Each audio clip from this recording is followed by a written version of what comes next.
Biyernes ho ngayon, malamang ilan sa ating mga motorista ay nag-aabang na ho nito. Ano ang ini-expect sa darating na linggo sa presyo ng mga produktong petrolyo?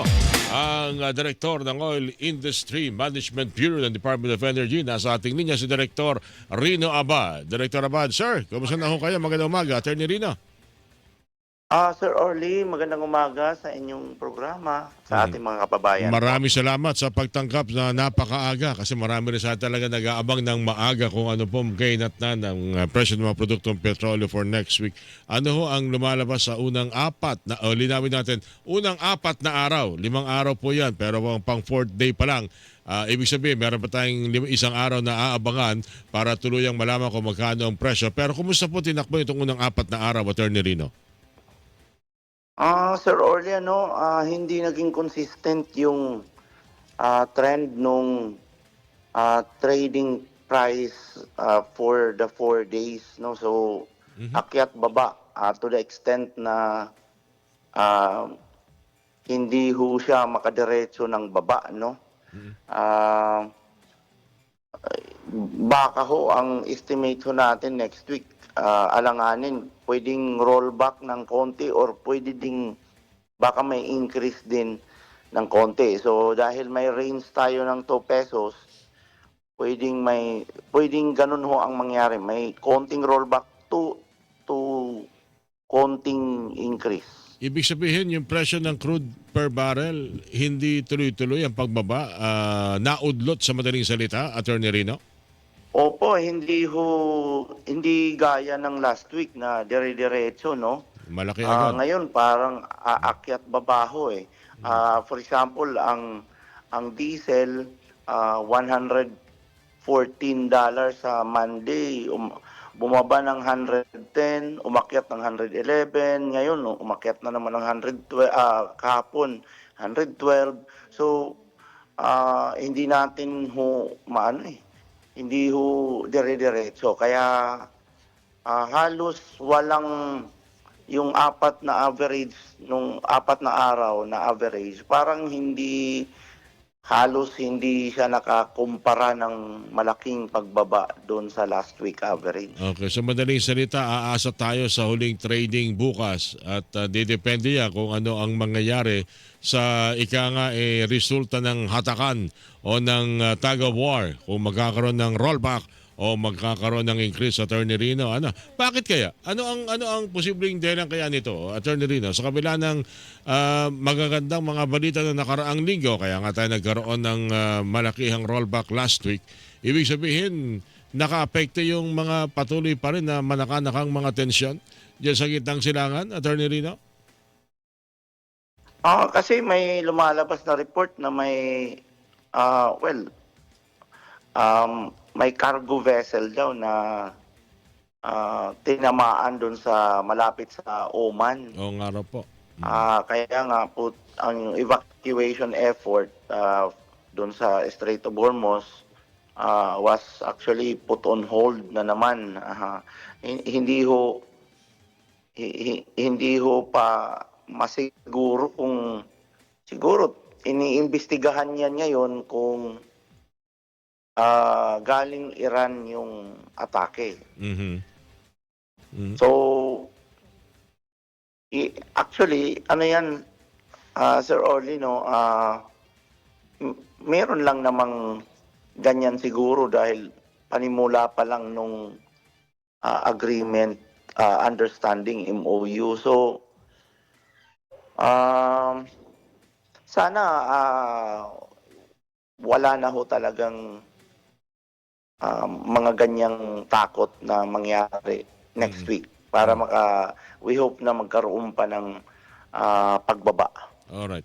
Anyway, sana maging malinaw din kung ano ang magiging sitwasyon na parang hindi mo iwasan tuloy na mag-isip pa sa ating mga kababayan, Attorney Rino, na baka naman artificial na lang ito na babalitaan natin na tension sa Strait of Hormuz para mapigilan ang tuluyang ini-expect na tuluyang pagbaba ng presyo ng produktong petrolyo.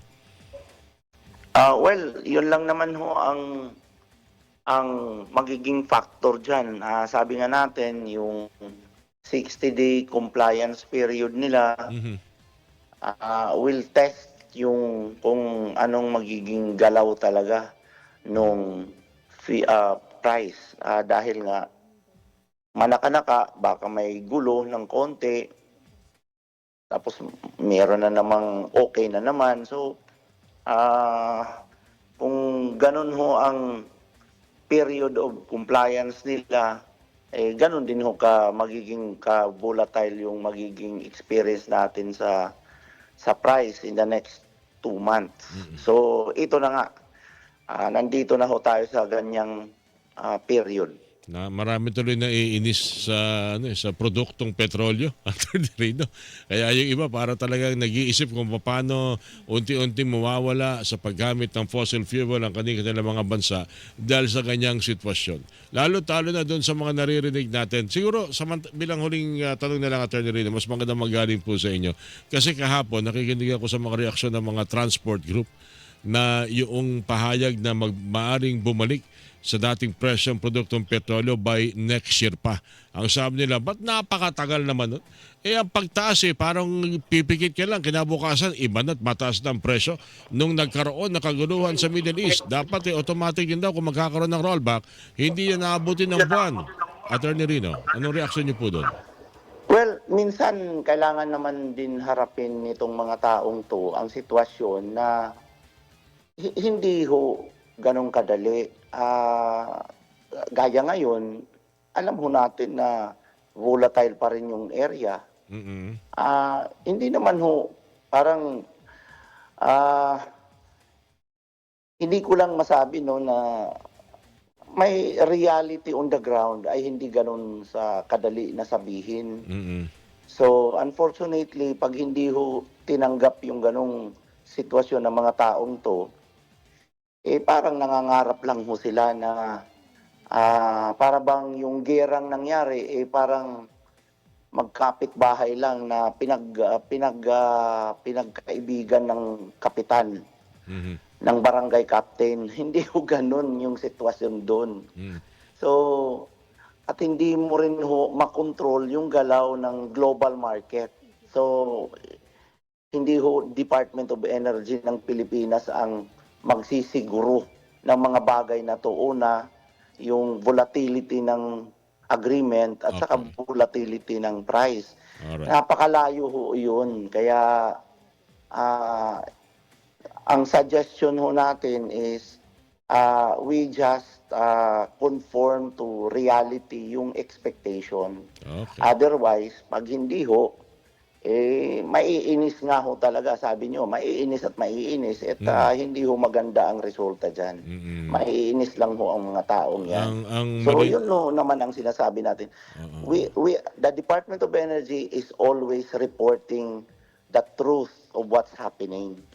Hindi ho pwede kami magpaasa kasi pag magpaasa ho kami, lalo lang ho kaming magkukos ng inis at unreliable or unrealistic expectation. Anyway, yung iba naman na may access sa trading sa world market, nasusubaybayan naman nila yan, Attorney Rino. Nakikita nila kung anong klaseng paggalaw. Ang maganda ho, Sir Orly, ang ating media, no, gaya ng inyo, gaya ng ibang mga nag-i-interview sa amin, hindi ho mahirap makausapin.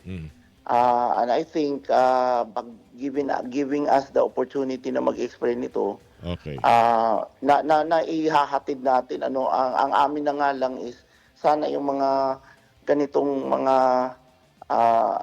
alam ho naman natin na medyo frustrating pero mahirap po talaga pag nag-i-import tayo ng halos 100% ng fuel. Attorney Rino, Attorney Rino, maraming salamat muli, sir. Sa ulitin po at sana maging maganda pa by next week ang kalakalan ng produktong petrolyo sa padigdigang pamilya. Thank you, sir. Magandang umaga ulit, Sir Oli. Mga kapuso, Director ng Oil Industry Management Bureau sa Department of Energy, Director Attorney Rino Abad ang inyo pong napakinggan.